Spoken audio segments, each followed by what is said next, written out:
What's going on, everybody? We're recording another episode 15 of the Killbuilt podcast. Stay tuned for some good topics. Levi, how are you doing today on this Thursday afternoon? I'm all right. This week has been kind of difficult. I mean, I have things going on in my own personal life, but we're here. We're doing it. I can't complain too much. Yeah. You know what I mean? So, yeah. But how You wanna share maybe like a high and a low? What's a good thing that happened this week? Oh, yeah.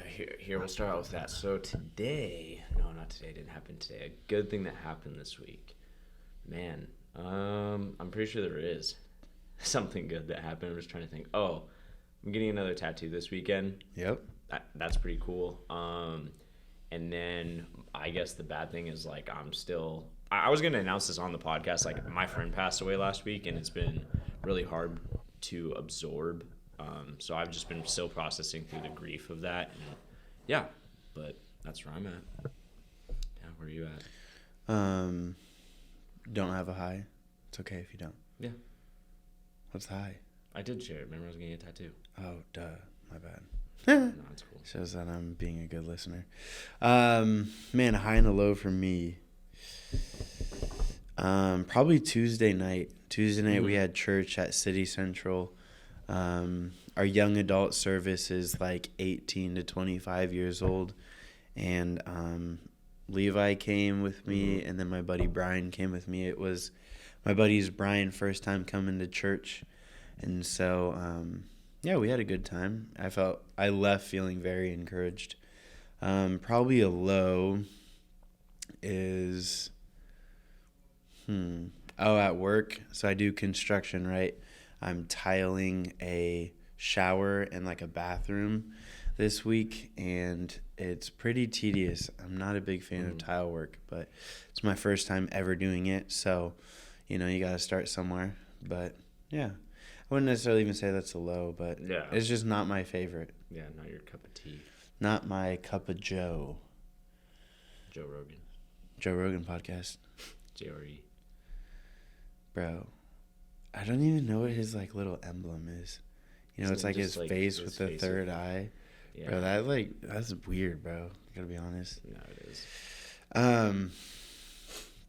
So,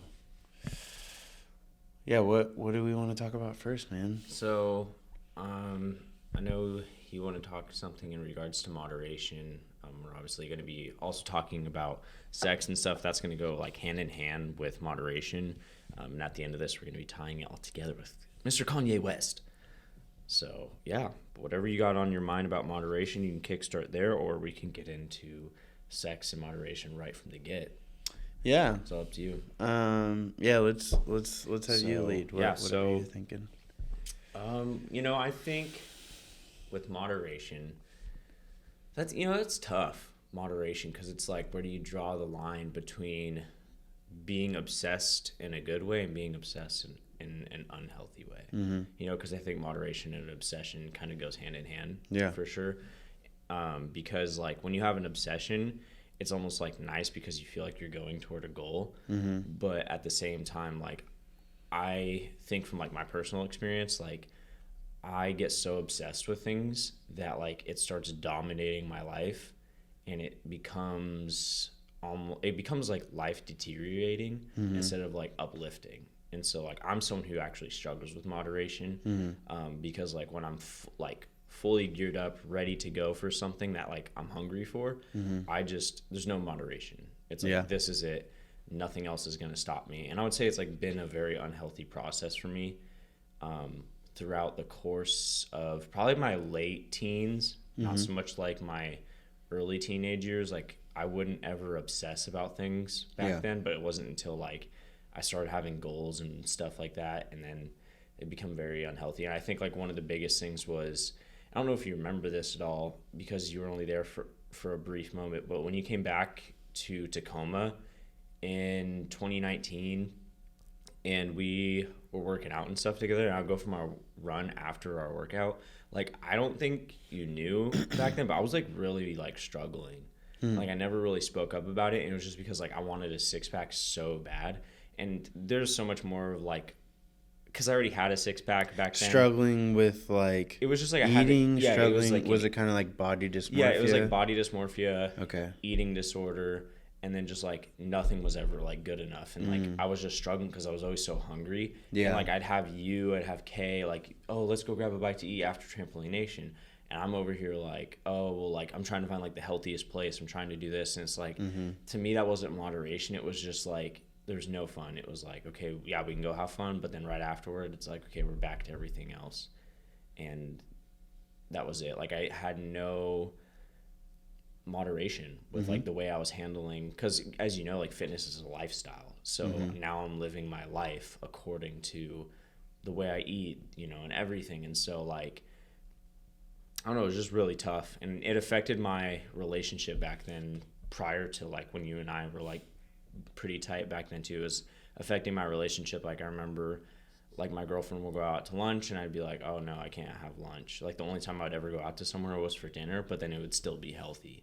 Like I didn't know how to get a six pack or whatever. I just thought I always had to eat healthy and super low calories. And so for like an example was I was eating like 1,500 calories when we would be working out. That was like it for the day. And then I would go for that run too. And like, I wasn't trying to cut for a show or anything. Yeah. And I'm just like, I'm going for runs after leg day too. Like it was just kind of absurd. And so like, I had no moderation. And I would say like I found myself in that similar position with like my job and everything with like social media is like, and now I'm better at moderation with it. But for a while, I would say for like a full year, I struggled with like moderation for that. And I would say from time and time again, I still struggle with it. Yeah. And ultimately, not having moderation led to what we've talked about on here before, my mental illness. That lack of moderation actually led to it because it's like the same thing with the eating thing. Like I was so hard on myself that it led to like what I have now. So yeah, that's just kind of where my stance on moderation is, my struggles. But I think it is probably one of the best things that's, I guess, been created in the societal norm. That's the best thing I think society has ever really brought to light is moderation. And I know you're pretty obsessive about things too. Yeah, no, I definitely can be very obsessive. So that's kind of why I wanted to talk about moderation because, I mean, a lot of you guys know too much of a good thing's a bad thing. Yeah. And so that's definitely a hard lesson for me to learn because I enjoy doing things I'm good at. I enjoy doing the things that bring me joy, that bring me pleasure. Yeah. And I don't really like doing things that I don't like, you know. It's just like most people. But I would say I've definitely had a lack of balance in my life for a majority of my life. And so moderation has always been something I struggled with. But as I'm getting older, I'm realizing that when I'm doing the things I don't normally enjoy doing, when I'm doing the things I don't like say at work, like when I'm tiling, right? It's not my favorite thing. I'm not the best at it. It takes a lot of brain power, a lot of energy. But when I do the things I don't want to do, then when the things I do want to do come around, it's so much more rewarding. Like, let's say, you know, video games, right? If a new video game comes out, you could play it for 90 minutes and you could have a blast. And then 95 minutes hits and you could just keep playing for the next 12 hours and you'll never have nearly as much fun as you did that first 90 minutes. And so all that's being said is like when we limit the amount of pleasure we have, the next time pleasure pops up, it's going to be so much more rewarding because you had time away from it, you know? And so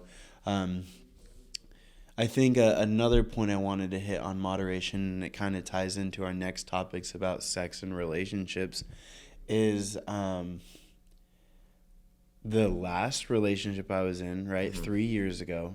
I was just talking to my roommate John about this. We had like a little meeting on Sunday night, and we were just kind of sharing our views back and forth about relationships because we struggle similarly in some areas. And so for me, when I am in a relationship, the person that I'm with becomes such a priority because there's someone that brings me joy. There's someone that brings me serotonin, someone that brings me dopamine, someone that kind of helps me not necessarily become a better person, but just somebody that makes me feel a lot better than when I was single. And so because of that, I would want to spend so much time, so much energy into pouring into this person, that what would happen was I would start to forget about who I was. I would start to forget about the things I wanted to do. So one by one, everything that I was doing on my own just seemed to not matter because I had this new person that I just wanted to give everything away to. And so that's honestly a toxic trait. That's not like a good thing. I know it sounds admirable, like, oh, you want to be giving, you want to be sacrificing, you want to be loving towards the person you're with, but that's not real love. Like, real love isn't giving everything you have to a person to try to make their life better, 100%. You know? And so, I think, like I said, been single for 3 years, and I think that time away from being in a relationship, I've been able to realize that pattern's not going to go away. Yeah. Like, if I immediately went from one relationship to the next, to the next, to the next, I wouldn't necessarily learn that lesson of moderation, learn that lesson of focusing on the things that are important to me, you know? Because I even think about, so, you know, like that saying, like, nice guys finish last, right? So I'm not saying this is for everyone, but this is kind of what the world paints, and I would say for a large majority of people, this kind of seems like how it works. But all that being said is, like, if a nice guy, a guy that is going to pay attention to details, somebody that is going to be consistent, somebody that's going to put that other person first, if that nice guy likes a girl, right, and that girl might like him for a little bit, but if that girl's dated like a bad boy or like an asshole, somebody that is so focused on, like, someone that's very selfish and somebody that doesn't prioritize them, doesn't remember the small little details, then that girl's always feeling like, oh, I want to strive for his attention. I want to strive to get his affection, right? And so then when she's getting all that from a nice guy, then she's bored. She's like, oh, I want to go back to the guy that treats me like a jerk. And so I'm not saying that that's every person, but a lot of people our age, that's how it is, right? And so understanding that, it's like, okay, what can I learn from each party, right? So these asshole guys, because they're focused on what they want to do, because they have tunnel vision and they're like, I'm going to get what I want done, right? That is still a trait I feel like we could use in our life. Because, like I said, before in my relationship, going to college, wrestling, had all these dreams and ambitions, and then as soon as I got in a relationship, it just didn't matter to me as much anymore. And that's because I forgot what I was originally going to do. So I feel like for us nice guys, you could say that that's really important, to keep our tunnel vision and be focused on what we want to accomplish in life. And they can complement what we're doing. No, 100%. Right? Yeah, no, I mean, like, I just look at it, because I don't think we talked about it on the podcast before, but, like, it talks in the Bible about keeping boundaries. And I think just, like, being a good guy mixed with being a bad guy would be, like, your ideal. Because think about it kind of comes back to moderation. With too much of a good guy, that's a bad thing. With too much of a bad guy, it's a bad thing, because then eventually, like, the girl gets kind of fed up with, like, the bad guy. Eventually, like, I've seen plenty of girls being treated by, like, assholes, and eventually they're fed up and they're done. Yeah. And so, like, I think, like, the fine ground is, like, it's funny, I'm reading a book about this right now, and it talks about, like, a woman wants a man who is adventurous, who goes out, pursues things that he wants, but at the end of the day comes back and makes the relationship what it pretty much is. Because, like, a woman's attitude and emotions is a resemblance of how a relationship's going. And that's just, like, I believe it to be a fact. Someone else could believe it to be an opinion. But I truly believe that, because of, like, a woman's relationship's going well, she feels like at peace. Like, I don't know, a lot of women seem to be that way. Like, if their relationship's going well, they're, like, satisfied. And so, yeah, it just talks about in the book, essentially, just, you know, part of being a man is, like, having your goals and having your aspirations.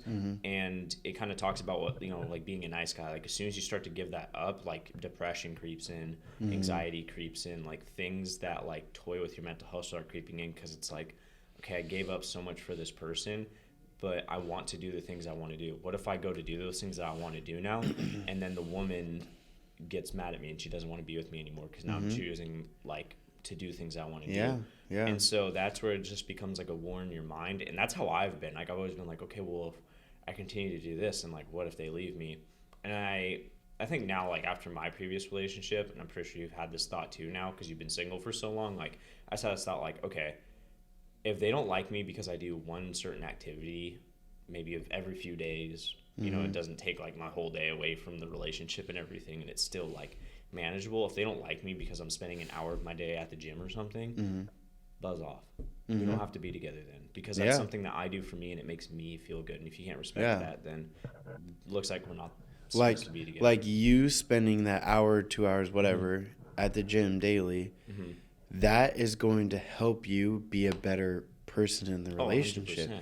Because if you don't have that time where you're like, I'm feeding myself, I'm finding content with myself, if you don't have that, then you guys are going to just be fighting, you know. And so, yeah, I definitely agree.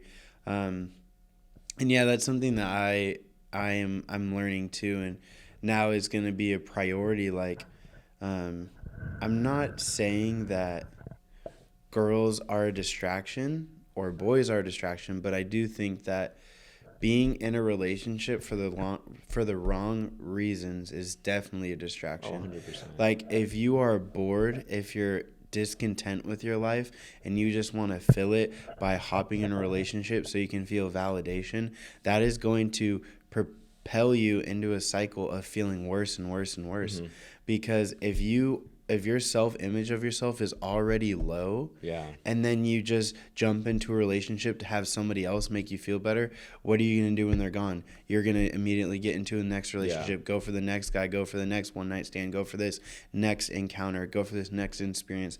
And before you know it, it's been 10 years, you're in your 30s, and you're like, what do I do, you know? Yeah. And so I think that what's important is you take a step back and you realize, if I feel like shit, if I'm struggling with anxiety, depression, low self-esteem, whatever, like, now is the time to be able to try to figure out what's the root of that and how can I put myself in a better situation. 100%. So I am really thankful for my last relationship because it made me realize how messed up I was as a person, and I don't want to be that for the rest of my life. Like, who I was at 19 and who I am at 22 now are drastically different. But who I'm going to be at 22 versus who I'm going to be at 24, 25, it's also going to be a completely different person.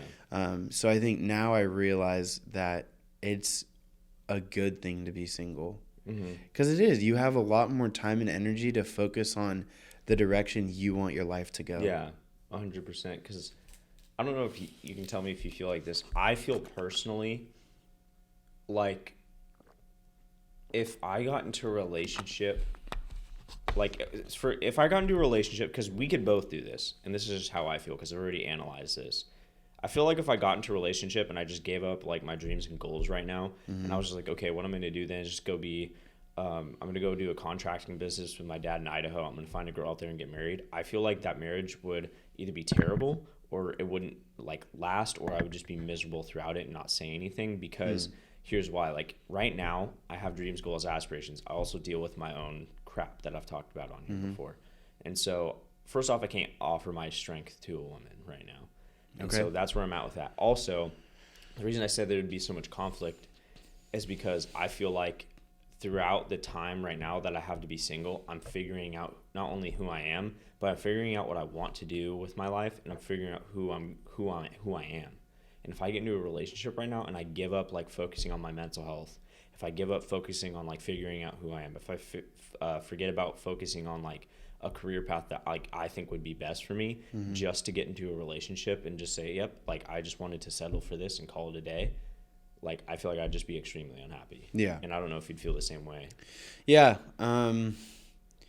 Yeah, I think because you gave the three, you're like, that either the marriage wouldn't last, I'd be extremely unhappy, or I'd be extremely unhappy but also be silent about it. Yeah.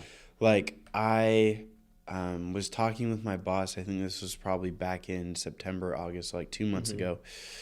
We were talking because, it was August. I was struggling with a lot of lack of motivation because a few months prior I was in a really bad car accident, had to take a few months off of training, work, etc. I really wasn't doing a whole lot except laying in bed, you know. And so August comes, struggling with lack of motivation. And my boss is like, okay, Ezra, what could you have in your life that would give you motivation? And I was not laughing. I was not kidding. I was being dead serious. I was like, I feel like if I got a girl pregnant, I would know that my life is no longer my own. I would need to get a good enough job to buy a house, to buy a car, and so we wouldn't have to worry about finances. And I would be like, I feel like if I was in that situation, I would mature fast because I understand the importance of raising the next generation, right? And he started to laugh because he's like, "Are you serious?" And I was like, "You asked me what would bring motivation in my life, and in that moment, that is what I thought would bring motivation." So yeah, I think I think similar to you, like I feel like I would be selling my dreams and ambitions short because I am very ambitious and I do need these next few years of singleness to propel myself into the career path I want to go into. But I also understand, like, if I did somehow just get married and just started working, like, I would try to make that work, but I don't want to. Yeah. Like, if it happened, I would do it, Right. but I don't want to. And I feel like that honestly ties into the next thing, like, we're talking about sex. Like, I think that sex is probably one of the, if not the most powerful things on this earth. Like, 100%. I'm not a doctor, I'm not a sex expert, but I know that it has like 3 pillars to it. It has physical, mental, and spiritual. And those 3 things, that's what we are as a person. Yeah. Like, we have our physical body, we have our mental body up here, and then we also have an eternal soul inside of us. And so when we have sex with somebody, it's our 2 separate bodies joining together and becoming one. And so doing that, it creates such a powerful bond that alters your brain chemistry, you know? And so I think it's a very powerful thing that literally brings life. Like, it literally creates life. Like, humans come from that interaction.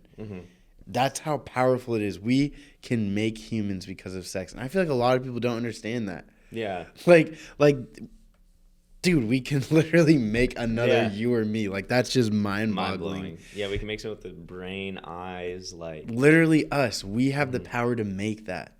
And so, like, sex is such an amazing, such a powerful thing, but it also, it's just as destructive as it brings in life. And so, I mean, it's a struggle because if you are somebody who has already had sex, like, once you experience what that's like, it's really hard to not experience what it's like. Yeah, no, I get it. And I would say, like, I really wanted to talk about this subject because Ezra and I aren't people that have slept around, but we are people that have been in relationships. And I'm going to say this because, like, at first I was coming into this podcast thinking, okay, yeah, I'm going to be this guy that, like, doesn't know anything about sex. Like, I'm not some sex expert because I don't go around sleep with around a bunch of people. But then that doesn't make you a sex expert. Hold on. Okay, sorry. Yeah, no. But this is what I realized. Ezra and I both, because we're kind of on the same page about how we carry ourselves with our sex lives, like, essentially we really only have sex with people that we're partners with. Is like what we intend to do. And so, I'm be straight up, like, Ezra and I have probably had way more sex than the people that sleep around. I can say that, like, almost confidently too, because like a lot of my friends, like, not a lot of my friends, because I don't have a lot of friends that just sleep around, but I have known people that have slept around, and I've also had friends, and they're like, the things that they get into aren't reoccurring sexes. It's just like, it's a one-time deal. They meet up with someone and then it's kind of done. Maybe they do a couple times, but I know in my relationship, it's like, okay, so we're hanging out every day, which means we're having sex every day. Yeah. And so, like, that's why I can say, like, I think Ezra and I have had more sex than the general, probably, like, amount of, like, people our age. Because, like I said, I was coming into this thinking, like, I'm some innocent, like, sex person. I'm like, wait, no. I'm like freaking prestige, like, master, like, 4 on this. Like, I know exactly what I'm talking about. And so, like Ezra said, it can be really destructive because it's messing with your brain chemistry, and it's so powerful. And I think another reason it's powerful is like, think about how good it feels. Why does it feel that good? Mm-hmm. Like, you know what I mean? And people, like, that kind of sounds funny because it kind of is like, oh, dang, it feels like amazing. It's like, but there's a reason it feels that good. Mm-hmm. There's a reason why it has such a high reward in, like, your brain. It's because it's, like, powerful. Yeah. Yeah. I would say, my view, I think it feels so good because I feel like similar to like how I view fighting, right? Mm-hmm. When I'm fighting, I'm having sex. no, I'm kidding. But when I'm fighting, it's like it's more than just Ezra. It's like who I am. Mm-hmm. And so when you're having sex, you are the most raw form of like, this is who I am. Yeah. But you're experiencing it with someone who's doing the same. And so like when somebody gets to see you for everything you've done so far in your life and you get to see them for that, it's like pretty powerful because then it's also someone that you're like very attracted to, or else you wouldn't be sleeping with them. And so, I do. Yeah, I think that that's probably why it's so good because it's like as humans, like we crave to be seen, we crave to be heard, we crave to be understood, and sex is one of those ways that we can do it. But I haven't had sex since my last relationship, and it's a struggle, but I'm planning to just wait until marriage. Like from here on out, it's been 3 years, and I'm like, I don't know when's the next time I'll get, or not next time I'll get married. I've never been married, but I feel like I've waited this long. I might as well just wait, you know, for the rest of it. And because I had a break from having it, I realized that it is a very strong connection, and it changes my brain. Like, I mean, I don't want to beat the horse down dead, but the same thing. I felt like I was focused on wrestling, focused on school, focused on what I wanted. And then once I like intimately shared myself with this person, I just wanted them to be happy. I wanted them to have food. I wanted them to feel like everything was okay, you know? And so I also do think that, so I will wait till I'm married. And I feel like the more I say that, the easier it's going to be. Yeah, no, 100%. You're speaking but it. I also believe that if you are having sex, this isn't a podcast to crap on you and make you feel bad, but like really ask yourself why you're having sex. And then if you can be honest and genuine with yourself on why you are, then ask yourself, what quality of a person do I deserve to be with? Right. Because I was with a person that probably we just weren't good for each other.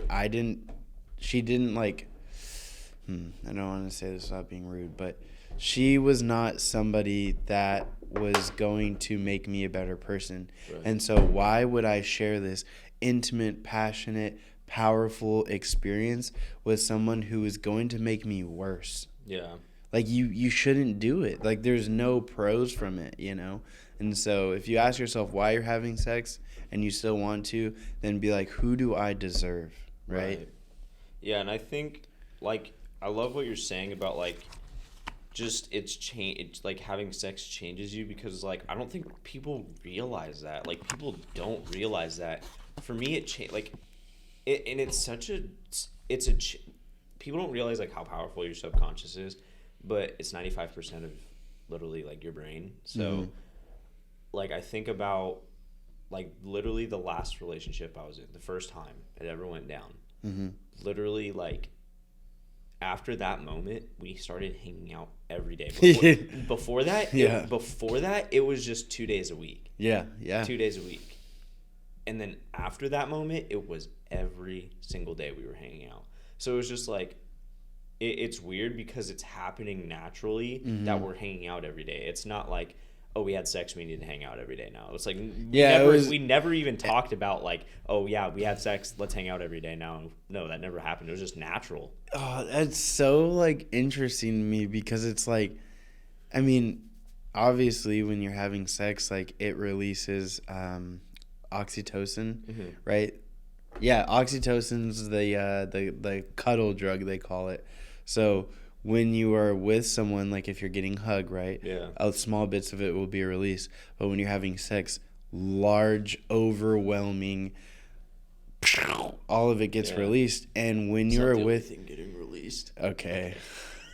And when you have that bond with that person, when you see them, when you're around them, it starts to get released again. And so obviously, like, we have to look at it, like I said, sex is physical, mental, and a spiritual thing. So if we're looking at it from a mental side, when you see that person, when you think about that person, those chemicals get released and your body's like, gimme, gimme, gimme, Mm-hmm. I want more, I want more.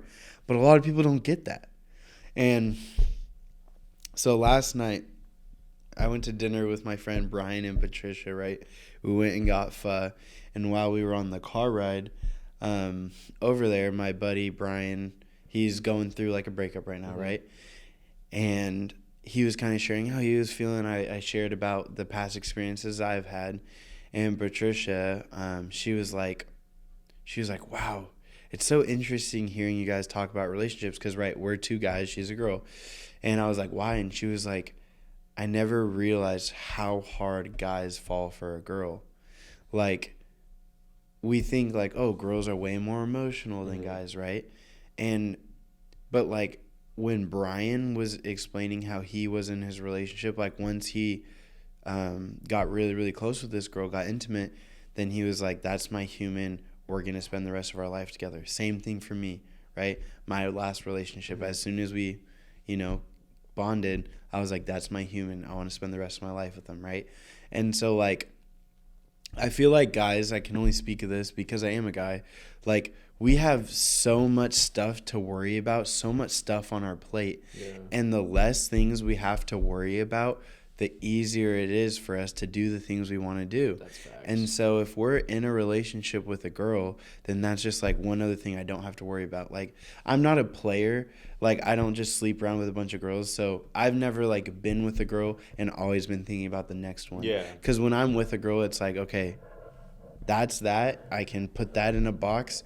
That's over here. Now I can focus on these other things. And it gives me peace of mind because I know it's like every night I go home, she's going to be there and we're going to make each other better. Try to, at least. And so, yeah, Patricia's like, wow, I didn't realize like how hard guys fall. So I don't know. I just think that's really interesting. I want to share that. Yeah, no, I think that's a really good point. I mean, I think like one of the hardest parts, and maybe this is on both sides of the breakup. What? Last time, that like made a really. Oh yeah, that's right. Yeah, no, you're cool. Yeah. But one of the things like I realized, I was like, why are breakups like so hard? Especially the ones that you've had sex in. Yeah. Because even when I didn't like the person anymore, and I knew it, I was still crying. Mm-hmm. Like, it didn't make sense. Like, why am I still upset? And the pretty sure this has to do with some sort of brain chemistry thing, but it makes me it makes me think like, okay, I'm sad that I'm leaving this person, but I truly have like asked myself, oh yeah, I don't like them. I can easily say to someone's face like, yeah, I don't care about them. They could have sex with someone else. I don't care. Mm-hmm. But then like as soon as it comes to like the disattachment and making it official, I'm not scared to disattach, but I'm like sad about it. It hurts so bad. And it hurts really bad. And really bad. And it's weird because like, yeah, I don't want to be with them anymore. Like, I'm not attracted to them anymore. I don't think we're a good match, and I don't. But I'm like hurting inside. And it's like, I think sex, and I think I think there is some brain chemistry, but I think also that's where my spirit is coming into play. I was connecting, and like you tore this away from me now. Like now I don't have someone, and like we became one, and that's what my spirit is saying. And it's like I wanted that person, like that was mine, and then like my brain is just reacting to that feeling that the spirit is giving me. And so it's just weird because I always thought about that because like I had this breakup. I wasn't really, I mean, I kind of cried a little bit, but it wasn't the same way. No, I don't know. This relationship was crazy, this last one I was in. But the two previous ones, it was weird because I remember the first breakup that I went through with the first person I ever had sex with. Like, we were going for a walk, and she kind of knew something was up, and she was like, do you like actually want to break up with me? And like tears just started flooding my eyes, and I was already thinking to myself like, hell yeah, I want to break up with this person. Like, you haven't been like, this person hadn't been going to school for a long time, and like, so they were already on like some bad path. I found some other girl attractive at the time, so I was just like, I'm just, obviously if I'm finding someone else attractive, I'm not in this relationship. And so I was thinking all of these thoughts in my head, but when she asked that, tears just came to my eyes instead. Like, it hurt. And then the second time was like, they literally pulled up to my house because I had broken up with them like a few days before. I pulled up to my house from work. I get in their car with them. We drive, I don't know where. We park, and she's like, are you seriously like blah, blah, blah, blah, blah. And I was like, and I just started crying again. It was the same thing. And I just think it's so weird that I'm crying, but like the whole time I'm like telling my boys, I'm telling people like I love that are close to me, like, yeah, I'm breaking up with them. I don't care. But then as soon as they ask me, hey, are you breaking up with me? It's like, it's almost like I don't feel like I'm crying. If that makes sense. It's like this uncontrollable hurt, pain, and I'm just like, this is so weird. Yeah. So. Yeah, I know exactly what you mean. Like, when you're not with them, or when you, so like you could be in a relationship with somebody, you could be having sex with them, and then as a relationship, you know, continues to progress, you can realize like, okay, I want to break up with this person. Yeah. They're not helping me in these areas. I need to go in this direction. But then when you come into contact with them again, it's almost like it can't happen. Like you described it perfectly. Like, when we're not around them, we're like, yes, this person is not good for me. And then when you're around them, it's like our bodies can't let go of it. Yeah. And that's another reason on why sex is so powerful, because like, I personally don't believe, this is my opinion, I'll probably get a lot of flack, I don't think we're made to have sex with multiple people. Oh, I agree. Like, it's so freaking hard to share yourself with somebody and then have it get taken away. Even if they're the worst person in the world, once you see them for them and they see you for you, like, to rip that away, it's so gut-wrenching. And I wouldn't wish that upon my worst enemy. Like, I'd rather get, you know, beat up in an MMA fight, you know, get knocked out cold 10 times than go through one more heartbreak. Like, it's so hard. Like, it was honest. I do think, I know this may sound over dramatic, but I think that's like the hardest thing I went through. Like, my last breakup, it was so painful and it hurt really freaking bad.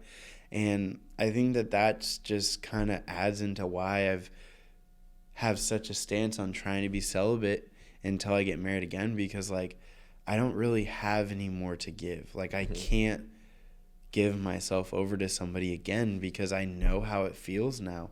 I know what it's like to like experience ecstasy, bliss, peace with somebody, and then when you have to like remove that, it's like, dude, I felt so good with you, like, I don't want to not feel good with you. Or I would even think about this, I don't ever want to feel good with somebody else ever again. Yeah. Like, the first year through my breakup, like, even though like, because I initiated the breakup and was like, hey, you know, things aren't going good.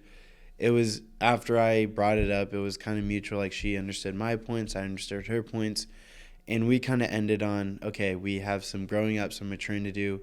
We're going to head our separate directions, and we're just going to grow. And so in the back of my head, for that whole year, that because we weren't talking, we told each other, like, okay, if we're truly going to try to figure out our own lives, let's just not talk. Right. During that year, that first year of our breakup, my brain was still connected to her. My brain was like, okay, we're going to spend some time away. I'm going to get a job. I'm going to do this. She's going to do whatever. And then before we know it, we'll be back together. And that is so unhealthy, because in my brain, I was like, I'm never going to experience that intimacy and connection with another female. And because of that, I'll wait. So you might think like, oh yeah, I've been celibate for a year. That's good. But really, I was still emotionally attached, connected, and willing for whenever that person would contact me, I would drop everything to go back to them. And so I didn't really start understanding that, yes, even though I was celibate, even though I wasn't engaging in sex with other people, I still was connected to them and I was still attached to them. And until I was fully able to let them go, that's when I really started to heal from it. So, um, Yeah. yeah. Yeah, no, I totally get it. Like, it's funny that you say it because, like, I didn't realize that either. Like, because I'm pretty, like, as a young kid, like, you see these movies and then, like, people break up and they're like, okay, well, like, go out and have fun, experience this. And it's like, I do agree that it actually kind of is, like, healthy coping to a degree because it's like, I'm going out, I'm, like, still going to live my life. And it's getting your brain used to, like, not getting used to that person being around anymore. It's basically kind of like an exposure therapy to a degree because like you're kind of afraid to go out and do the things without that person, kind of like you said. Because I've always had that, like I'll get together with someone and I'll be like, what would my future look like without them? And I'm like, I couldn't imagine my future without them. Like my brain won't allow me to like process thoughts without them, and it's the weirdest thing. It's actually weird that your brain does that, but a good example, and this is just because I like to throw some humor in when like it gets pretty serious. So, and this is just making fun of myself. So, my previous relationship, I was at home, and I can't remember what happened. Like we had been broken up for like a little more than like 2 weeks or 3 weeks or a month, and I thought like, damn, like I'm over this, like I'm done, right? I was like, I'm finished, right? They're all like, fast forward, like I don't know, I can't remember exactly what I was doing this day, but it was a Friday. Fast forward, this person's like, all of a sudden at my house, no text message, just shows up because they're mad about like the breakup. I don't even know. I can't remember. It's how much I was paying attention. And they were like, blah blah blah, and then I was like, okay, well it's like pouring rain out. Like I'm not trying to stay out here. Can we just go inside? And she's like, yeah, sure. And I was like, all right, awesome. And I was like, I have to like go clean my like I was in the middle of cleaning my room. I was like, can we please like I just need to finish this. Like I was like, I have chores to do today. Da da da da da da. And she's like, yeah, okay. And we're talking, and like I'm literally like cleaning my room, right? And she's like crying, and I come over and I'm like, hey, look, like I understand like this is really hard for you and everything, but like, I have to move on. I'm like sitting there on the bed, and I give her a hug, and then I just like hold her for a second, and then like in that moment I'm like, what the heck is happening? Like I'm like feeling like really intimate all of a sudden with this person, and one thing leads to another, and we're having sex. So, and I didn't just have sex because like, oh, I'm horny, this is obviously that came with it, but it's like there was still, even though I felt like, oh yeah, I'm done, I'm done, it's been like, it hadn't even been that long, I just felt so confident. It was more of a feeling I was going off of. I was just like, yeah, I'm good. But underlyingly, still deep in my brain, it hadn't completely removed like this person out of my life entirely. Like it hadn't completely like absorbed the fact that this person is no longer relevant to my life whatsoever. And I think it does take longer than a year for it to go away. I think it actually takes a few years. And I can say that very confidently because even like the ex before this one has come up even in like 2 years past, even up to 3 years past. And I just spent a lot of time, memories, a lot of sex. I'm going to just say that because it's true. And it was just there. And it's just like, wow, like years later, I'm still having thoughts about this person. Yeah. Like, what the heck? Like, that's weird. Yeah, totally. So, yeah, and I mean, I agree. Like I would say with my last relationship, the first 2 years, it was pretty miserable for me because in my brain, I would be like, okay, I'm not going to find myself being attracted to other girls because this, I'd still be like, okay, this is my person. And then pretty much this year, 2022, I was like, okay, like I'm over her. I'm not attracted to her. She's a completely different person. She is going to worsen my life if we were back together. So like, just go our separate ways. But then I also stayed off all social media for like 2 years because I didn't want to like unfollow her or anything. But I knew every time I'd see a picture of her, I would just get thrown right back into whatever sadness I was in before. And so wouldn't go on Snapchat memories, wouldn't see her Instagram, wouldn't do anything. And then once I realized, okay, I'm better now. I want to start, engaging again. And then I like saw like pictures, whatever. I saw like our old memories on Snapchat. And I wasn't like depressed like I thought I was. I was actually like watching them and laughing. And I was like, man, like that was like one of my best friends. I was like, I freaking miss that person. Like, and I forgot about all the pain, all the hard things we went through. And then I slowly started that attraction again. I was like, man, this was my person. Like, I miss them. I miss them around. I wonder how they're doing. And that's bad. No, 100%. That's not good, because then it just reattached myself to them. And so I know what you mean, like 3 years, you know, and it's not like, oh, we're getting back together or anything like that. But it does take a while to really get over it. And I feel like there are steps to it. I don't know the exact steps to getting over a breakup.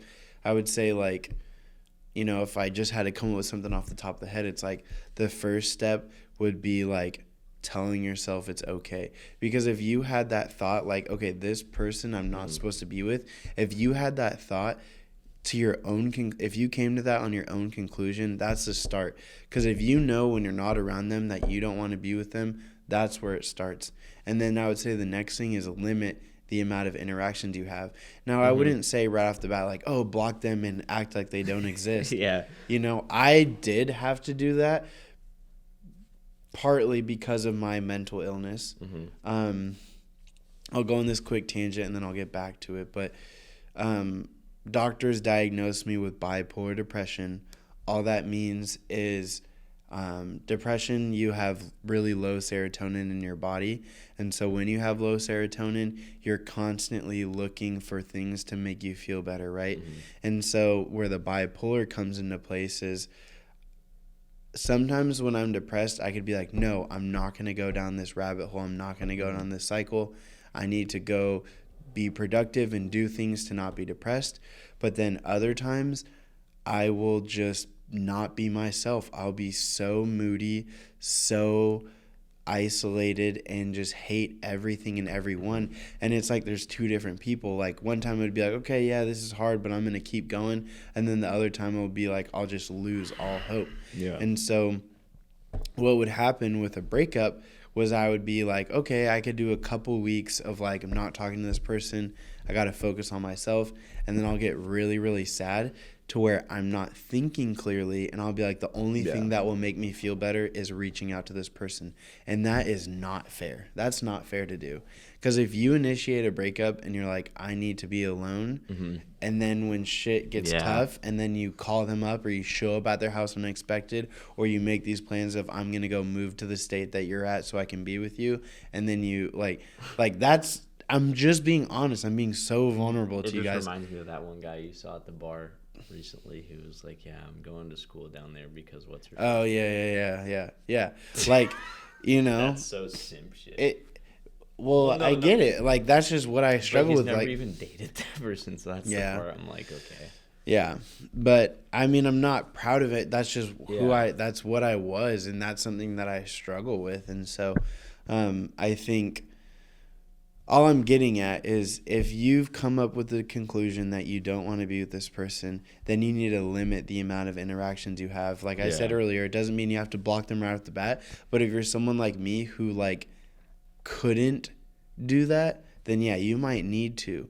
And once you spend more time with yourself and a time away from that person, you'll start to understand like, okay, I really don't need that person to be happy. Right. I don't need that person for the rest of my life. Right. 100%. 100%. I mean, what it all comes down to is moderation and learning about yourself and who you are, I definitely think. And I really don't have much more to say about sex. I mean, if you do keep going, but like, I guess like the last thing like I want to say at least about it is just be careful out there, because I get jealous of people who are virgins, and that sounds silly to say, but I genuinely do. Like, I know, like, there's this whole stigma of, like, you're still a virgin, but I think that's just, like, a societal... I think, honestly, it's just, like, the enemy working in society. Just because, like, now there's pressure to have sex. Like, what? Why is there pressure to have sex? Like, yeah, it feels great. It's amazing. Like, you get to experience some pretty wild, insane stuff and get to see some pretty crazy things. But it's not like... like, you'll be done. Like... It's kind of hard to say, like, you'll get it and then be like, oh, that was it. Because, no, you'll get it and be like, wow, that was something. But it's not one of those things where I would say jump into it, because it's first off a rewarding mechanism, and your brain is wired to keep wanting that because it feels good. And yeah, that oxytocin's going on, dopamine, everything. Like, there's a reward system, like it's just built into you that way. And so if like you're a virgin, maybe listen to this, just like, bro, don't trip about being, you might be the only person in your friend group who still hasn't like, gone in and got her done. It's all right. I wish I was that friend in the friend group, to be honest. Like, I was just feeling my ego and my pride back then, telling all my friends like, yeah, dude, I got down and dirty with blah blah blah, and they're like, oh bro, about time. Like, it really didn't do anything for me at the end of the day. So that's just kind of where I'm at with that. That's really my thoughts on sex and like relationships. If you want to say anything else, I gotta go use the restroom really quick. So please do. If you want to talk about when we get back. No, I'll just wait for you to get back. Everybody, we're back after that brief intermission. I think really probably the last thing I have to say about this topic, this is coming from somebody that you could consider a certified lover boy. I definitely like romance. I would always make the joke that my drug of choice is love. So I enjoy the thrill of the hunt. I enjoy the process of finding a girl that's attractive and wanting to get them. So I like that. But something that I learned throughout the years is chemistry isn't everything. And so there might be a girl that I'm very attracted to, that she gives me a certain type of energy that makes me feel a certain way, and that would be considered chemistry, right? But part of maturing is understanding that even if you have chemistry with a girl, or if you're a girl, even if you have chemistry with a boy, that doesn't mean that you should pursue them. Like, chemistry isn't the only thing. And so I don't necessarily have the formula of exactly the right person that you should be in a relationship with, but I do know that something I wanted to end on was saying that chemistry is not everything, because coming from someone who loves relationships, loves being around someone that I'm physically and mentally and spiritually attracted to, chemistry isn't the only thing. And if you don't know what chemistry is, I think it's just like, I don't know, when you look at somebody in the eyes, you can just tell. Like, I don't know how to explain it any better than that, but like, if you can just like be on the same wavelength with someone, if you can be present in the moment and they're equally as present with you, like, how I would describe chemistry would be like, if you've ever seen like High School Musical, right? There will be like there'll be like a game, right, going on. They have all the fans, everyone's like screaming, right? Troy Bolton's basketball shooting some hoops, right? And then Gabriella walks in, and then like the lights cut, and so it was like a well-lit gin, and now there's a spotlight on Troy, a spotlight on Gabriella, and you're like in a room with 1,000 people screaming, but then like all you do is you just see that one person, there's one light on them, and they see you, there's one light on you. That's what chemistry is. Like, whatever chaos, whatever is going on with all these people, if you have that one person where like everything fades and it's just them, like, that is one of my favorite things ever experienced on this earth. But it's also not the only thing. Like, you also need to be a judge of their character. Be like, who is this person? Who is this person when they hang out with people? And who is this person when they're not around people? Because that changes a lot. If you're somebody who desires to be married eventually, if you're someone who desires to have kids, like, does this person hate kids? Do they kick kids? Is this somebody who lies and steals? Is this somebody who cheats? Like, is that someone you want to be with? And so you can have chemistry. Like, I've had chemistry with a person, but their moral compass, their character, who they are as a person is so drastically different that we can never mesh. So for you lovers out there, people that love, just know chemistry is important, but it's not the most important thing. Yeah. But yeah, that's pretty much all we got to say on moderation, sex, and relationships. Now on to Kanye West. Now on to Kanye less. Yeah, well, Just kidding. I feel like I personally, like, I'm happy because I didn't go into this thinking we were going to talk about Kanye, but, like, Yeah. I'm happy we are, even though, like, the whole topic of, like, the podcast really wasn't focused on Kanye. But, like, I really want to get the word out because not only is it trending, but I have some really good opinions on it. Okay. And I definitely think you and I are on the same page about it, which is good. But we'll also figure out. We'll see. Yeah, we'll see. We'll see. Because I definitely think there's going to be there's already something you said that I'm like, I got to challenge that. Yeah. As some of you guys know, Kanye has been talked about. I guess just a brief, like, overview if you guys haven't heard what's going on.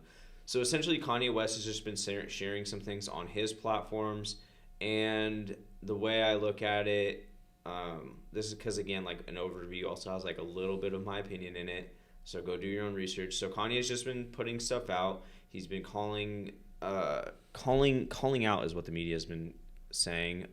People that are part of the Jewish religion, and I'm not going to go into too much because there's, it's so hard to just blatantly say this without going into detail. But stay with me. So basically, he's just going out calling people that are part of the Jewish religion in Hollywood who own a lot of the media productions, own a lot of contracts with a lot of other famous people, and he's just calling them out on their stuff and whatnot. And the media is essentially, this is a fact, in my opinion, the media is essentially taking exactly what Kanye is saying and flipping it and kind of writing a narrative about it. And yeah, that's just kind of where it's at. And they're calling him a anti-Semitic person. They're also doing that with Kyrie Irving, who I also kind of want to talk about while we talk about this. And yeah, that's really just the basis of it. And he's just come out and just been speaking what he says is the truth. And the media has what they think is the truth about Kanye, not necessarily about the subject that he's talking about. But yeah, and yeah. Did I miss anything? Do I need to? Yeah, I mean, I do think that we share some similar views, but also some different views. So Yep. I think what's hard about this, so I'm not a political expert. I don't, I think in America, this is such a complicated topic. I'm going to try to break it down in its bite-sized chunks without taking up too much time. But what we have to realize is America is run off of capitalism, right? So the core principle of how our society runs, it's money. And so all of our media is like media in the sense of, like, let's just talk about news. Our news does not get funded by spreading the truth. Our news gets funded by getting money. Yeah. Like, so Fox News did this and all the other news networks followed after it. But this probably started, I think it was like 15 years ago. They started to just say outrageous headlines and outlines, whether it was for the papers, on the TV, or online. And that would get people to click, right? The more clicks, the more views, the more money they get. And so it kind of turns into like CNN and Fox are against each other, and Fox is always dumping on CNN. CNN's always dumping on Fox. And it just divides people into hating the other group. And I don't know, it's weird. But you almost can't be mad at it because that's what we're based off of. Like, if our society is based off of money, and the more money you get, the more power you get, of course people are going to cut the rules. Of course people are going to leave out the truth just so they can get more money. Like, that's what we're based off of, so we can't really be mad at it.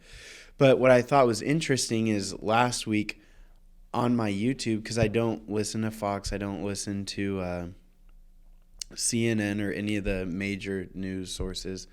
On my YouTube, all of my news channels, there's only a few of them, like Wall Street Journal's one of them. But even non-news channels, I got all of these things in my recommendation talking about Kanye West racist, Kanye West anti-Semitic, let's cancel Kanye West. And so right off the bat, I'm hyper aware because I'm like, there's always two sides to the story. I was like, if there's a big push to get Kanye canceled, then I was like, okay, obviously I'm not saying Kanye's like the best person ever and he's in the clear. But obviously there's some truth to what Kanye's saying. Potentially. This is just my thought last week.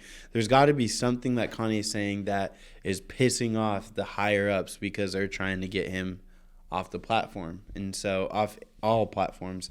And so I think with the first video I watched was Kanye, who was getting interviewed by TMZ, and Kanye was saying like the claim that you were just saying, like over 50% of like the major media we get fed has like Jewish owners or Jewish executive, Jewish hires up. And so he had this chart on his phone that he was reading off like the names on it. But then he was also like, he should flip the phone to like show the cameras. And he was like NBC, CBS, ABC, CNN, YouTube Music, all these like media platforms that we take. It's like, oh, all the higher up executives in this are Jewish. And when I first saw that, I was like, dang, like Kanye's goated. Like, yeah, bro, bring him down. But then like when you actually like look about it, like what does Fox do? What does CNN do? They will basically spread fake news. They will create a narrative to fit whatever agenda they're trying to push. And so that doesn't mean just people at Fox, just people at CNN do that. That means anybody can do it. So I'm not necessarily saying that Kanye is doing that, but it wouldn't be out of character. It wouldn't be out of the norm because that's what we do in America. That's what everyone does. To push what they want to do, they can make up whatever they want. And so I haven't done the research and to look at every single one of these companies and say, oh yeah, that's a Jewish executive, that's a Jewish executive. So my view on Kanye West is I don't think he's as crazy as everyone's saying. Everyone's saying like, oh, he's like this horrible racist person. I think that he's onto something. There's something bigger going on behind the scenes, but I don't know what it is. So I can't say like, oh yeah, all these companies are owned by Jewish people when like, I don't know their names. Like just because one person is telling me something doesn't mean that this is set in stone facts. Yeah. No, so. I get it. So this is where like my knowledge a little bit comes into play, and I'm not saying like I'm going to persuade anyone, make any like prolific claims. This is just information. It's just purely information that I've done my own research on. So Kanye West has been interviewed on tons of platforms now, just because of the claims. Both sides, because I would say Fox agrees with him, CNN doesn't. And so not necessarily saying if Fox is standing behind what he's saying. I'm just saying they're agreeing with him in terms of like they want to hear his voice. They don't think he's being anti-Semitic. They think that he is just putting out something that he sees, and they're just seeing it for like what it is. They're not making any like detail-oriented claims, but they're also making claims. They're just broad. They're not super like Kanye isn't anti-Semitic. They're like Kanye West brings up Jewish blah blah blah blah blah, and it's like yeah, that's exactly what he did. He's not anti-Semitic because in all of Kanye's interviews, he's literally been like he talks about Jesus is a Jew. He believes in Jesus. Like I think Kanye West, as some of you guys know, is a very emotional character, and he does struggle. I think it's been pronounced. Yeah, no, not I think I know that he has bipolar.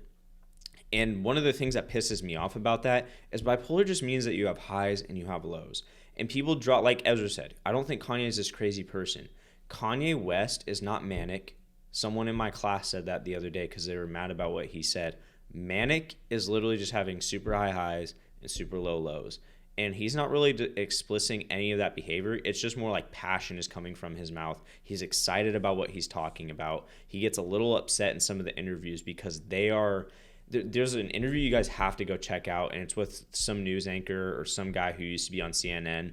I'll pull up a clip right here and kind of it's with Como, this guy named Como. I can't remember exactly what his name is, but he was with CNN, and he interviewed Kanye. And Kanye, the whole time he is speaking, Kanye obviously isn't as calm and collected as the other guy, but Kanye is saying something, and then the other guy's tying it right back into what the narrative that he's trying to put is. And Kanye's like, no, that's not what I'm saying. Like, no, I'm not anti-Semitic. He's saying I follow, like, I'm friends with Jewish people. He's saying, I'm saying that there are Jews in Hollywood running this stuff. He's like, I'm not talking about the Jewish religion as a whole. He's like, there are people in in Hollywood that are under Jewish religion. And Ezra and I have kind of talked about this off camera. I'm just going to say this on here. I get what Kanye is saying. He's basically just calling the people in Hollywood Jews, but he's wording it not too good. Like, he has the bad delivery. His delivery on it isn't too good.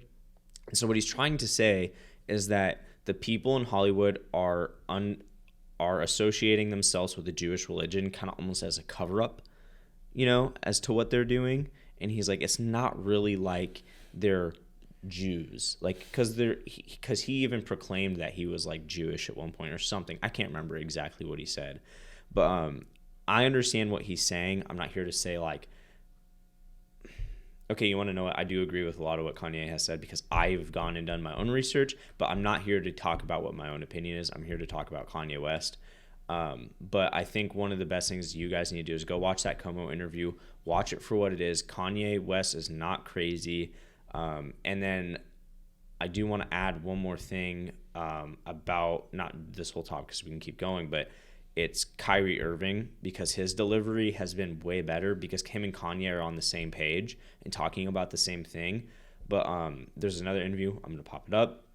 And essentially, Kyrie gets on with the game of basketball, and someone's like, why are you promoting anti-Semitic stuff on your page? And he's like, I'm not promoting it.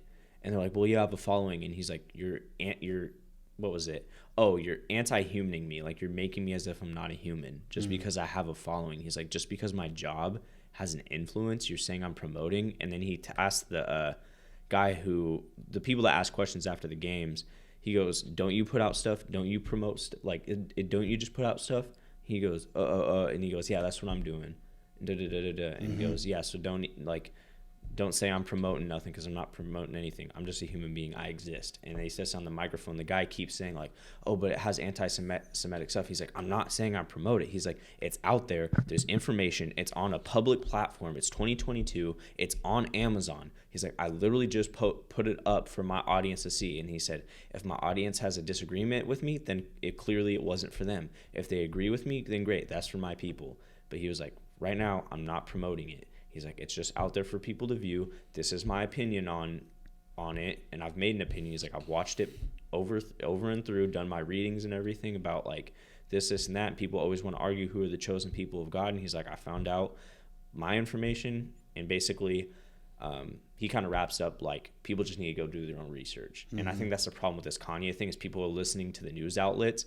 And I really like what Ezra said. Ezra said that he knows like all the news outlets are saying these things like Kanye's crazy. And it's like there's got to be something going wrong then. Yeah, and I would say I don't think Kanye's crazy. I do think that at times he can be mentally unstable with how he talks. Because, yeah, like some interviews he can get to a point, and then other times he'll just get so rattled up and say a whole bunch of like outlandish things. So I'm not saying that he's crazy.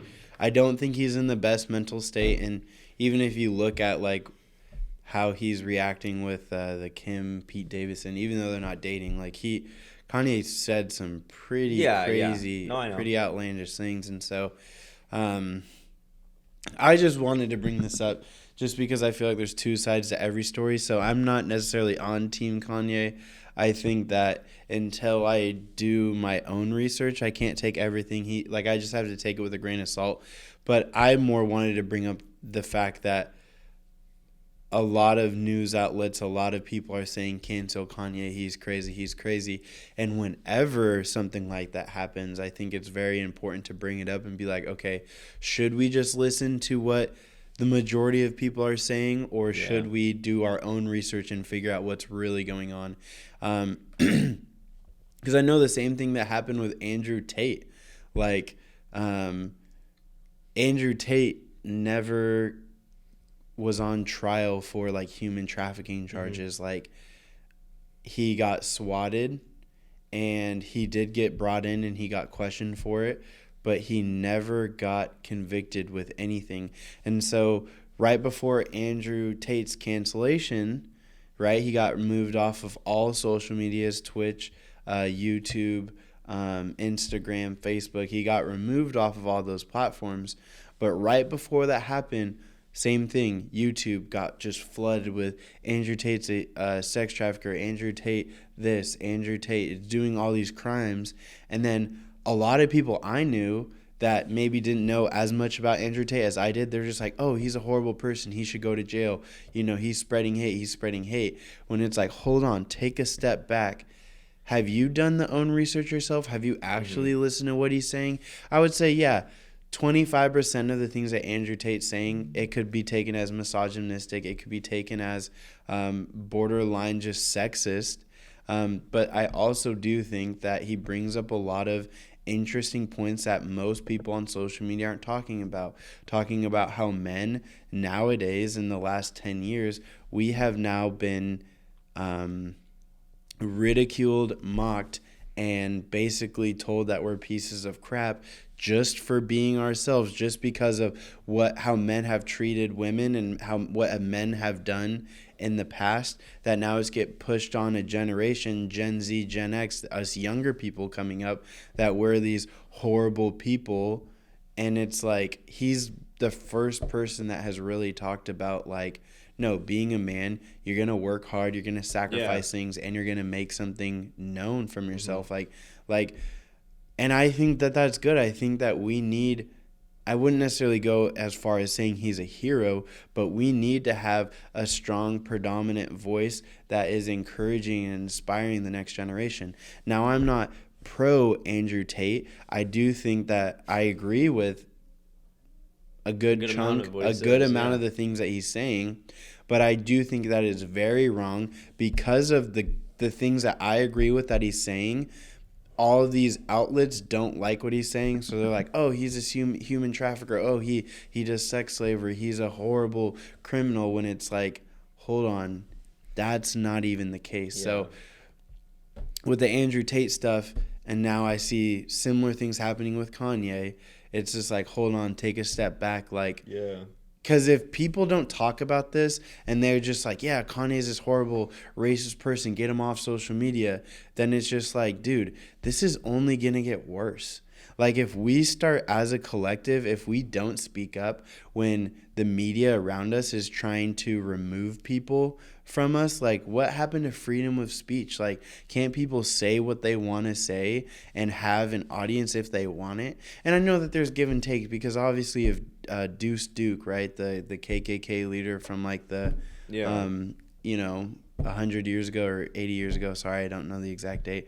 But like, yeah, if he was on social media and he was like, yeah, kill black people, kill Jewish people, kill Asian people, and obviously that's bad. Like, I wouldn't want that to be on a platform. But I haven't heard Kanye saying death to all Jews. Yeah. I haven't heard that. No. I haven't heard Andrew Tate saying, oh, women are pieces of crap, we should kill them. Like, a lot of people are like, oh, yeah, Andrew Tate hates women. Like, bro, he literally talks about how he loves women. Like, I don't get how, so. Yeah. It's hard. It's a loaded topic. Yeah, no, it definitely is. And I think, like, this will just be the last thing I say, because Ezra said it. Like, you need to go do your own research. Like, I was in class and someone stated, literally while we were talking about this in class, they literally said, oh, well, yeah, apparently Kanye West, they literally said this and it got the class all riled up, because, like, initially when you hear someone make a statement, you're like, oh, I trust you, right? Because if someone's going to make a statement, like, ultimately I'm going to trust you. Like, if I said, Ezra, bro, like I came to you and said, hey, man, last night I did, like, 4 lines of coke, and, like, I've been kind of tripping out today. You'd be like, bro, what? Like, are you okay? Right? Yeah. Yeah, you'd be like, so if I go and make a statement like that to someone, there's going to be, like, an emotional reaction, like, hey, like, what's going on? Yeah. And so someone in class said that. They said, Kanye said death to all Jews. And when people hear that, even I was like, oh, I didn't hear that. And then I just sat there, and this is before I went and did all my information look. But while I was in class, I literally pulled out my laptop. I looked up Kanye West, death to all Jews. Nothing came up. And the only thing that I could figure that they were saying death to all Jews was the most recent tweet that he said, like, oh, I'm going DEFCON 3 on Jews. DEFCON literally means to be prepared and ready. Yeah. So he was just literally saying, like, I'm getting ready to go up against them. I'm not going to kill, like, that makes no sense. Yeah. And so I think that's where, like, it sucks. Like, I guess maybe the news is never pronounced like, hey, we're a factual place. This is where we spread facts. But it's like, it's very unfortunate that they go on there. And I honestly think that, I think every news outlet should just be removed completely, because like they just go out there, they make statements that are pretty absurd. And it's just like, it allows for us humans to really have like no true opinion about what's going on. And I'm so glad that like I have the freedom, or I've mentally allowed myself to have the freedom to go and do, I guess we'll keep going because it's going to still record. But I've made the decision to go out and do my own research and do what I need to do. And yeah, man, I think it's good. I think, I think that everybody should be doing their own research. Yeah. Everybody should be, everyone should be going out and learning. Like, we shouldn't just be, robots that just take whatever's in front of us and go. And that's why I know, like, we're supposed to be talking about Kanye West, but this is another thing about Andrew Tate. Like, he gets people to go out and do things. Yeah. Like, we shouldn't just be robots. We shouldn't just be people that let whatever is being fed to us just be our reality. Like, we can go out and do whatever we want to do. And we shouldn't have to just listen to people saying, oh, no, you can't do that. Like, go out, do it, make a change, make an impact. So I'm really glad that we were able to also talk about, the importance of moderation and sex, and knowing that if we, and this will be something maybe we could talk about next week or in the near future, but if you have a good moral compass, and all that means, if you know your identity, if you know, like, okay, this is who I am as a person, this is my character, I am going to be someone who has integrity. That means I'm going to be somebody who's honest. I'm going to be somebody who does the right thing even when nobody else is around. Am I going to be somebody who's dependable? If I say I'm going to be somewhere, I'm going to be there. Right. Am I going to be someone who works hard? Hard work is doing things even when it's tough. Right. And so if you are somebody who understands, like, okay, here's my identity, here's who I am, right? And then you can touch into moral compass, like, okay, in this situation, I lean to this side. In this situation, I lean to that side. Like, once you start understanding, like, who you are and what makes you you, then that's when you can start going out and doing things. So Andrew Tate, he probably sleeps with as many women as he wants. He goes out and has sex with all these girls. I wouldn't necessarily say Andrew Tate's the happiest person. Like, listening to him talk, I think he's angry. He has a chip on his shoulder. Yes, he's going out and doing things, but I think deep down he's hurting really freaking bad. And so I think that there are good things that we can learn from him. There are good things that we can take from him. But then also being like you and me, Levi, we're Christian, right? We go to church even when we don't want to, because we know that there's a higher power. We know that our own strength is not going to be enough. And so I think that, there's great things that we can learn from Kanye. There's great things we can learn from Andrew Tate. But it's also like, I don't want to be a clone. Right. I don't just want to be Andrew Tate 2.0, like, oh, get a Bugatti and have 16 girls having sex with you every day. Like, that's not going to bring me happiness. That's not going to bring me joy. That's not going to leave a positive impact on the generations to come. 100%. I definitely agree. Yeah, just go out and make an impact, and I hope you guys realize that with this podcast, whatever you're doing too, when you're going out and doing it, make sure it's in moderation. And hopefully we'll see you next week. I think next week will be a good time to talk about morals and values, because Ezra and I have brought that up in the past, and I think it's juicy. I think it's a juicy conversation. Juicy. Okay. Anyway, I think that's going to wrap it up. Yeah, man. Love you guys. Love you guys. Thanks for listening. I'm really thankful for this opportunity. We'll be back next week with some more content. Quick shout out to Forrest. Shout out to Patricia. Shout out to Bernard. You guys had really encouraging words for me for our last podcast. And so I'm excited to pump out some more content and hopefully leave you guys encouraged. So shout out to you guys. Love everyone listening to this. Take care.